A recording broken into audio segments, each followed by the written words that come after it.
Working? Okay, geez, a lot of people I know. All right, thanks for showing up. I got a lot of slides, so I'm going to go quick, and there's a lot of math. So where's the clicker? I usually do 1 or maybe 10 slides for a 30 to 1 hour presentation, but this was somehow different. Okay, a little background. So I'm Eric. I work on Libbitcoin. Some of my fellow Libbitcoiners are here. That's what I've done mostly for the last year and a half, but I've also done a lot of CryptoEcon stuff. So my head's been mostly in the tech lately, but I don't like to present on that because it puts half the room to sleep. So I decided to do a lot of math instead. So this is based on a post made by a well-known core dev that generated a lot of interest. That's the kind of main quote. I'm not going to read my slides to you because there's too many. So, but we're talking about tail emission, which is kind of a continuing perpetual supply of Bitcoin. The URL to the original post is there. So what I liked about this is some mildly interesting math. And I guess what's meant here is it's really not that important because the community would have to take it on anyway. But later on, that's we start promoting taking it on. So 90 replies in July and August. I thought that was worthy of a little bit of education. I don't promote for or against any coins. I'm not any kind of maxi mini or anything. I just like to figure out how things work and help people understand them. And I only work on Bitcoin for what it's worth. So this is not opinions, this is just the facts. Somebody accused me last night, we were discussing this, of making models, models. I'm like, no, these are proofs. Okay, so proofs are always based on assumptions, and I'll give you the assumptions and you can do the math. So anybody who wants to hit for the doors now, this is the time. Again, I have to go pretty quickly. So this is not the math slide. This is a quick explanation. Notice that CryptoEcon was on leap day. So people have been asking me if there'll be another, maybe give it a couple more years. So we start with, I call it leap time. We call these halving cycles, right? Magic numbers in here, 100, 2, and 10, and maybe 384 if you want to look at that. This is just the time I use in the math slides, okay? So we're talking about halving periods. Start with 21 million Bitcoin is 100 Bitcoin times 210,000. Times 1 leap period. So if you issued all the Bitcoin in 1 leap period, there would be 100 issued, but they're halved, which is the magic number there. For some reason, we divide by 2, and we keep doing that every halving period, and we get down to eventually 0 because we use integral numbers that are limited to 8 bytes. So that 210,000 is not a magic number. It comes from 1 block every 10 minutes. 10 is another magic number. Why 10? Because it's good. 60 minutes an hour, 24 hours in a day, 4 years per leap year times 365 days plus 1 day gives you, if you left it there, 21,338,400 Bitcoin, which is not a good PR number, so probably subtract 384 or 2 2/3 days, and you have a halving cycle that issues 210,000 blocks half at a time until it gets to 0. Everybody good? Should be no surprises here. Okay, so that's leap time, and I only use leap time in these because you got to use some time period and it's arbitrary. But that's and why leap time? Because that's the smallest repeating set of days on the calendar. Oh shit! What the hell is that? So leap cycle repeats, but it's rounded off, so it doesn't really work out that way. We're a few days short, and of course, 10 minutes doesn't always work out exactly over time. Okay, so I'm going to show this thing called continuous Bitcoin. And this is based on the comment from the original post. It's a reasonable assumption to start with. If we assume that supply is continuous, and that supply is not my term, there's a quote, but we'll talk about that later. So continuous declining subsidy with infinitely divisible units. If we make a math, if we want to turn it into calculus, that's how we would do it. So we start off with the idea that we're halving, so that's the subsidy today, or the subsidy at some time, is half what it was at the previous time. That's the first line. We solve that. I'll admit I use Wolfram Alpha for all my solutions because it's been 33 years since I took calculus. But we end up with this next formula, which is kind of an interesting derivation. It's not as straightforward as it might seem if you haven't done this stuff for a while, but that just turns out to be the exponential decay formula. So keep an eye, I wish I had a pointer, but keep an eye on that e to the negative t over 2. That's the halving function, okay? And then we take the initial amount, which is 21 million over 2. We're going to issue half of the Bitcoin in the first halving period, and then half of that again until it gets down to 0. So that's the initial value as 0. We take the limit of that, and we find out eventually we're issuing 0, which is nice to see. And if we integrate over all periods, times 0 to infinite on the last row, we find out that it limits out at exactly 21 million, which Bitcoin doesn't because it's not continuous, and we can't infinitely divide the values. So it's a little bit shy of that. But so this is kind of like, if you want, kind of the perfect model that you can do calculus over, but it's not exact. It does come out very, very close, though. So what are we talking about now? Okay, so that's the subsidy. Now we want to look at, well, what's the total amount we end up with? So another way to look at that subsidy is that's the second derivative of the amount. Okay, it's the change in the subsidy over time, and the subsidy is the first derivative, and the amount is C sub t. So we find out that the amount of coin, so you take that last formula there, which is the amount at any given time, and we find out that that limits out at 21 million exactly. So a little sanity check on my relations.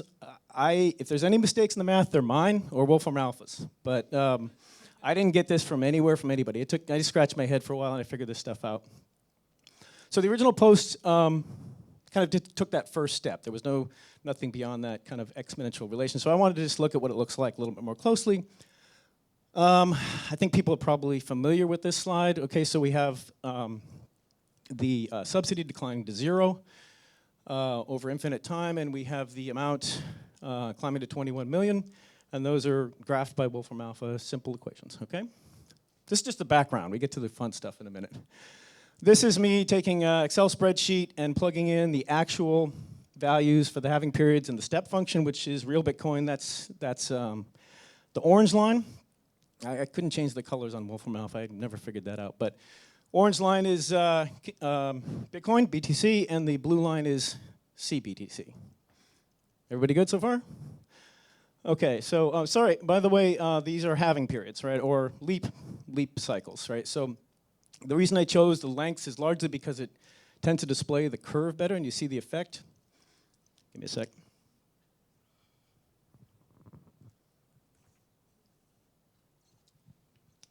But I picked specific periods. This is actually 34. Why 34? Anybody? Any clue? All right. 34 is when the actual Bitcoin, the last Satoshi, is issued. Even though we have 64 coded in, it goes to 0, and without bit 42, it would go back to 50 after the 64th cycle. So because of a Satoshi bug that was fixed, I think discovered by Peter Willey. So that's fortunate. My graph remains correct for infinite time because of that. So, and this is total coin, same thing. Total coin isn't kind of stepped because it's more continuous, so I just graphed it as a continuous curve, right? It's not changes in halvings. And we like to see that that also looks correct. And now we get into the interesting stuff, which is decay. So the essence of the original post was that given, so this was kind of generated a lot of questions, made me scratch my head for a second as well. The idea that if there's any amount of continuous loss in Bitcoin, as a proportion of the total amount, not say 1 Bitcoin a year, but some percentage, 0.1%, 0.01% of the total amount that exists at any given time, then if you had a continuous emission, it would eventually limit out at some value, okay, not go up forever, which is interesting. But if you really think about it, it should make sense because the proportion that's being issued over a constant amount is becoming a smaller and smaller and smaller portion of the total, where the loss is a function of the total, okay? So they're competing and they limit out. We'll see that. So you take this function, instantaneous change in the amount, R0, at any given time, is that same exponential decay formula. Okay, I have to use some different variables so we don't get confused. Y is some constant, relative loss constant. So 1% a year maybe. Okay, I put a couple in here for demonstration. So then we need to look at how long that coin, after it's issued, is in existence. So if we take some time that we care about, that's n minus t, from the time it's issued up until t. So they're being issued continuously, remember? So p equals t minus n, where t is the time we're interested in. We substitute that into r sub p, and we get our t minus n equals some initial value times our decay function, which is also n minus t. So then we grab this C prime sub ed from the previous slides, which is the amount issued at any time n. I changed the t's to n's so they line up, okay? So the amount issued at any given time is going to decay from that time forward. And that time is n, and the time we care about, the time it's issued is n, the time we care about is t. So that term, C prime sub n, becomes the initial value r0, and we end up, by substitution, with this really interesting rt minus n constant times two terms. You see the decay term, which is the last term, EYN minus t, and the subsidy term prior to that. So it's nice to see those terms. You know, it kind of makes you feel like you might have it right. And then you get into the amount. That's the previous term we're talking about is the subsidy at any given time. I'm sorry, not the subsidy. The subsidy combined with the loss at any given time. That's R, okay? R sub t. So then we get into the amount by integrating that. The sum of all subsidy loss over all time up to t starts with the previous slide's function. We integrate that. So this second line is just integrating both sides, putting the symbols up from 0 to t. Then we take the definite integral of that, and we get a slightly more complex function where you can no longer see the two terms differentiated, right? The decay and the subsidy declining. So I don't use this these last two lines anywhere else. I stick with the integrals because you can actually see the functions better. And it's nice to see that over time, the limit of all coin will go to 0, which we should expect if we're not issuing any more and it's being lost all the time. So that does go to 0. So far, should be no surprises, but I thought this was really cool. I don't know if anybody else thinks it's cool, but Wolfram Alpha graphed out that gold line for me on top of the others, which shows the amount of Bitcoin in existence under the assumption that it's continuous and the loss is a percentage, some constant percentage of the whole. And that percentage, and that presentation is 1%, and we're looking at, excuse me, in this example, because of the presentation being clearer, 64 halving periods, which is the limit of halving periods before we start ignoring them in the code. But remember, 34 is when the last Satoshi's issued in the non-continuous. Everybody good so far? Okay, so we're just kind of starting with the basic knowledge and assumptions of how these things work, putting it in some calculus so we can look at what I call, I need to put a name on it, so I call it Tailcoin. Okay? Sorry, just a second.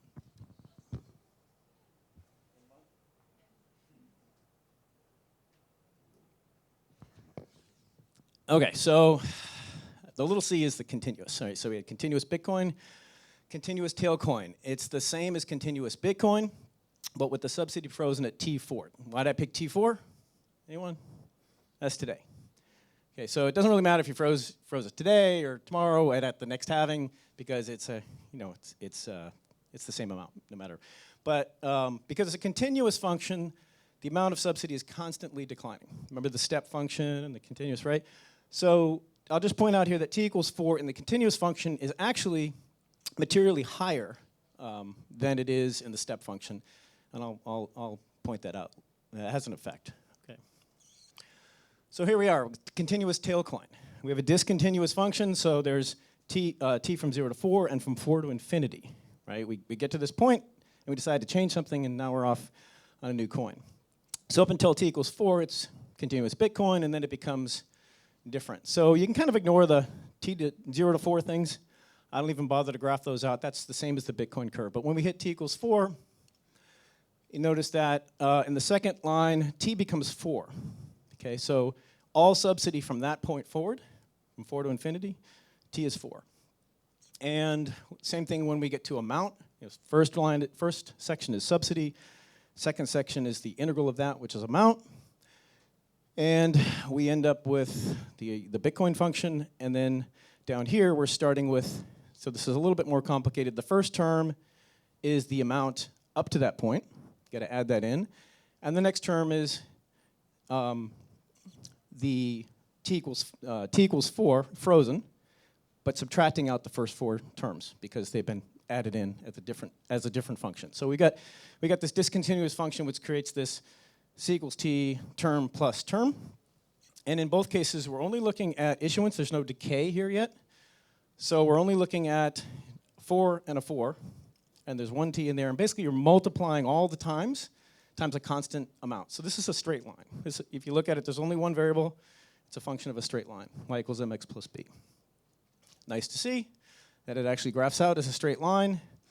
And as I said, I didn't, it's quite complex to graph discontinuous curves on Wolfram alpha. So you can just ignore the stuff off the left of the tangent there.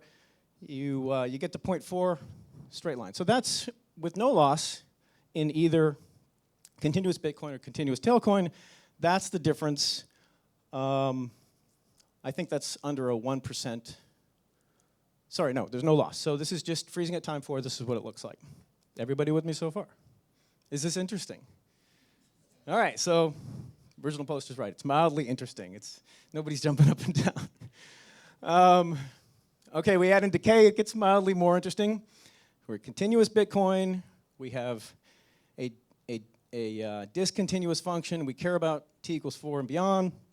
And we're going to add in to that constant subsidy a constant decay relative to the total amount.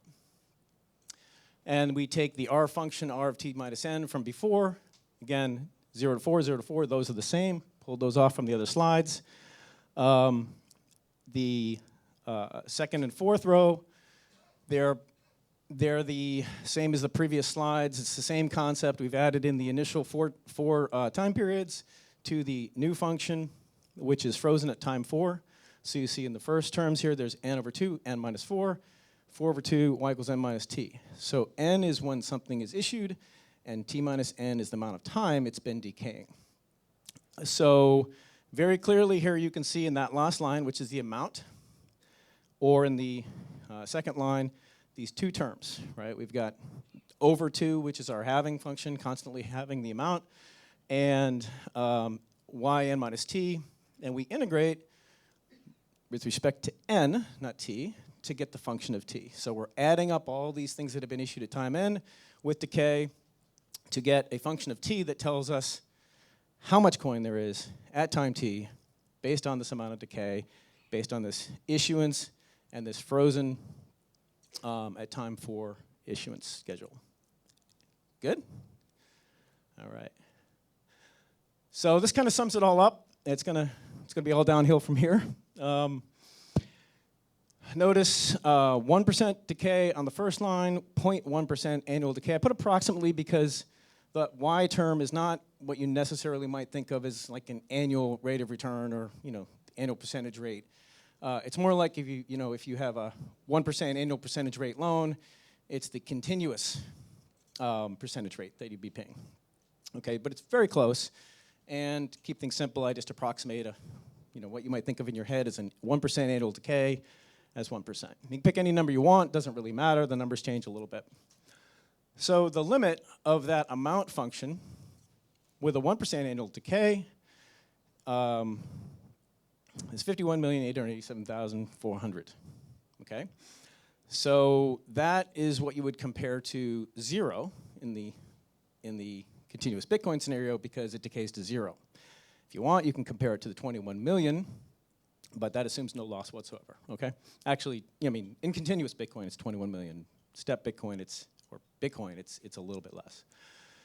But notice how much it changes based on the assumption of annual decay. If you cut that by 10, instead of 52-ish million, you're at 373 million. So this is interesting, right? You can pick any, I'm not giving you any opinions here. You can pick any percentage you want. You can accept the assumption of continuous decay as a function of the total amount if you want or not. But if you do, this is, I believe, the true.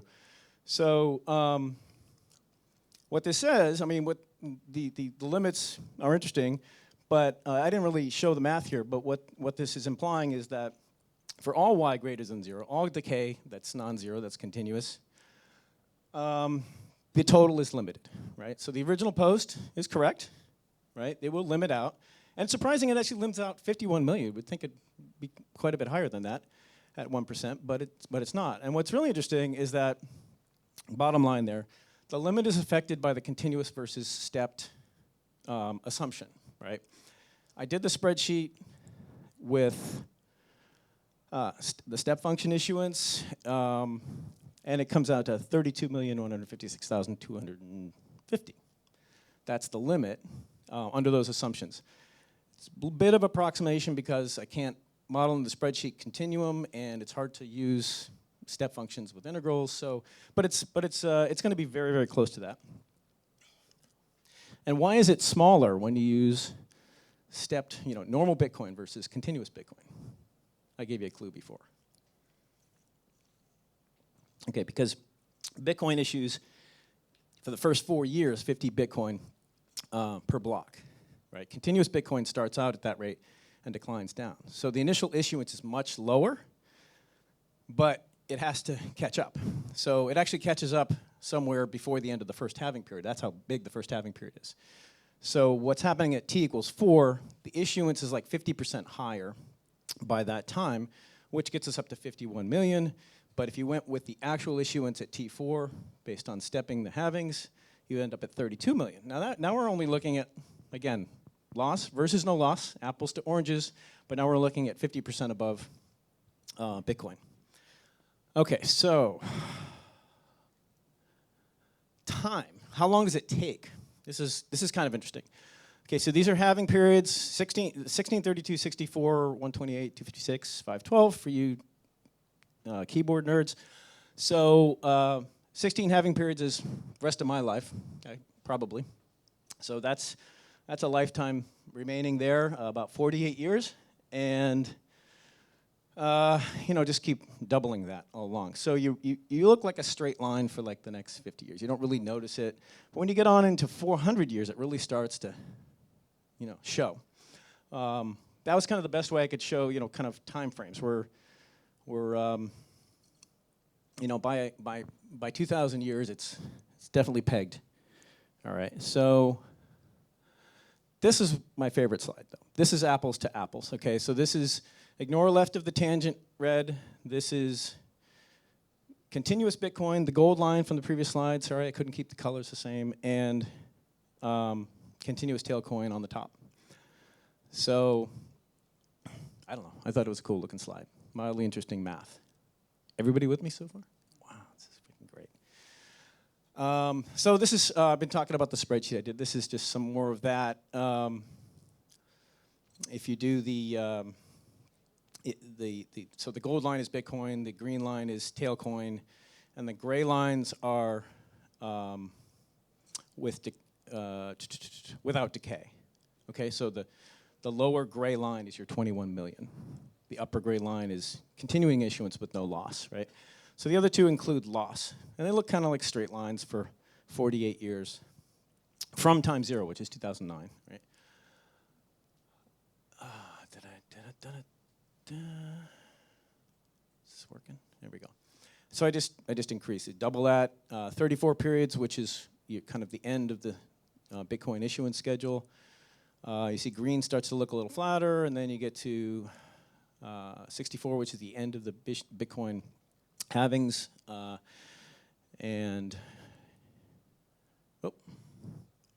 that's that. Okay, how much time do I have? All right. Okay, so why do we care, right?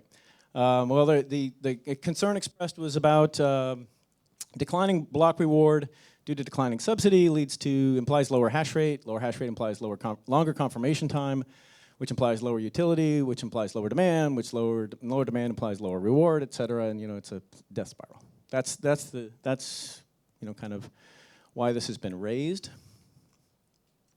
So some considerations. There's different aspects of security that we care about, or different. There's 3 different things that we really care about in this scenario. Maybe there's some others. Double spend cost, censorship cost, we call this security, and price inflation. Okay, so double spend cost is, so double spend security is the cost of double spending, right? That's where it comes from. It's not time and it's not hash rate. It's the combination of those. So it should be no surprise to anybody, reduced hash rate implies more time to achieve the same level of assurance. That's why that item is there. But censorship cost is something different entirely. Every miner has to select transactions. There's no way to select the optimal set because it takes many, many hours to compute the maximal fee from a set of transactions. So they select transactions on an arbitrary basis, which you could call censorship. But the fact that everybody does it differently and there's kind of no pattern to it means it doesn't really matter. Some things that people may not see. There's no cost to achieving majority hash power. It's been done, we believe, and you're probably the most profitable miner when you're doing it. So you shouldn't operate under that assumption. It's hard to do and you can't do it. It's the most profitable. Mining is profitable to the same extent regardless of the block reward. The size of the block reward has nothing to do with how much money miners make. I think I had this discussion with Alex Petrov yesterday and he had no argument with it, right? In a competitive market, right, the margin you make is going to be the interest rate, the economic interest rate. So I saw some arguments about, hey, miners should get paid more, right? If miners are making excess profit, competition is going to come and bring that down to the interest rate. So the size of the block reward is not what is not a question of whether miners are profitable or not. Also, we should consider that it can't be shown that censorship implies falling price, and therefore people would be shooting themselves in the foot.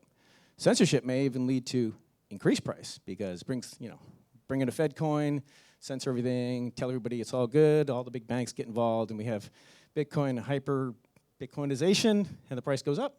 Who knows, right? That's not something you can prove economically one way or the other.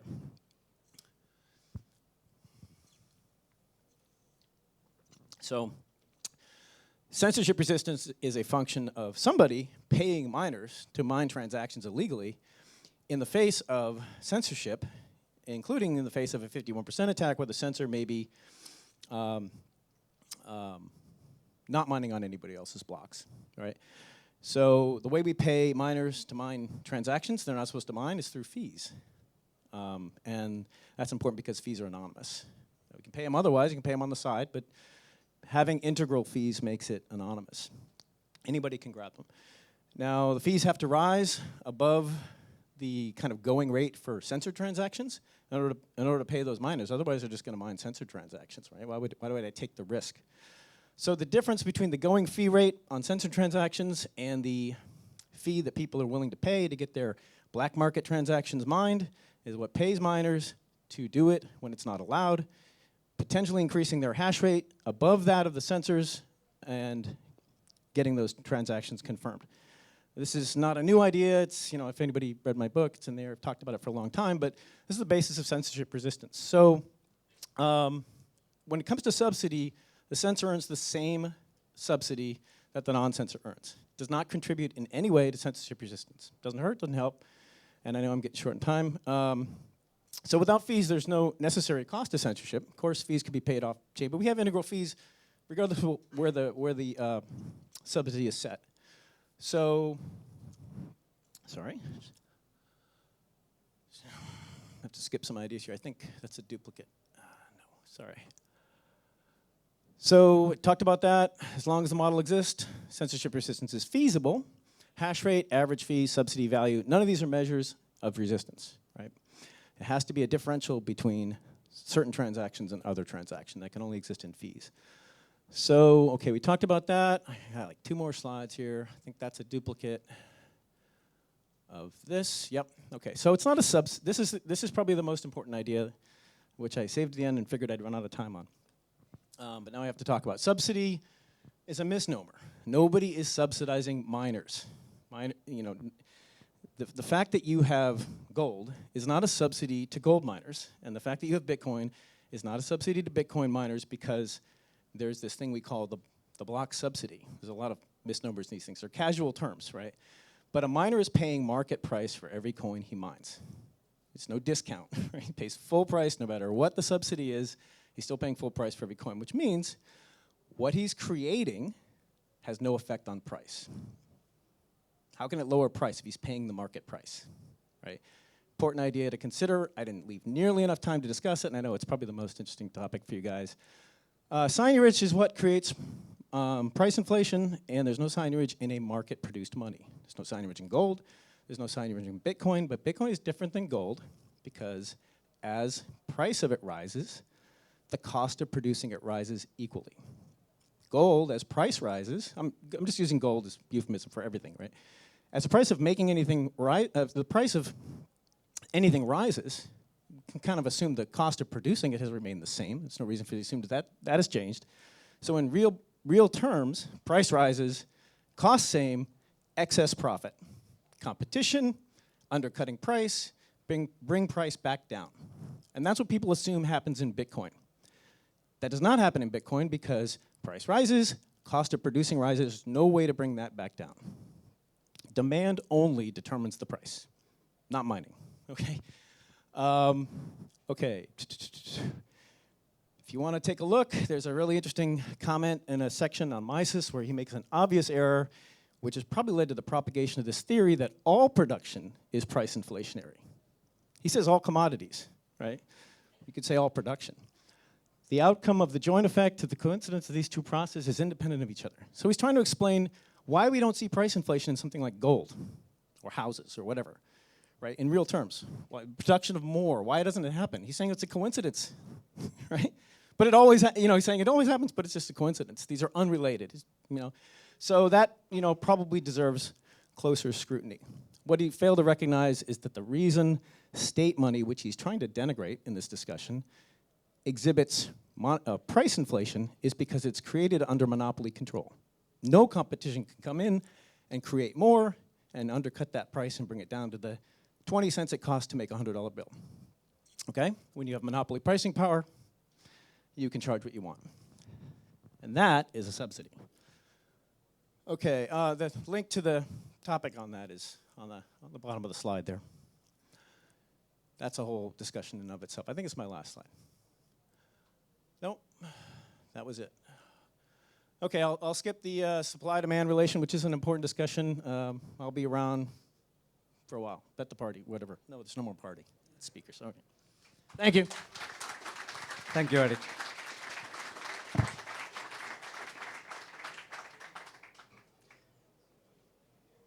So amazing topic, and we have so little time. It's a shame on us, but for that. But yeah, now we have a panel, and it's gonna be interesting.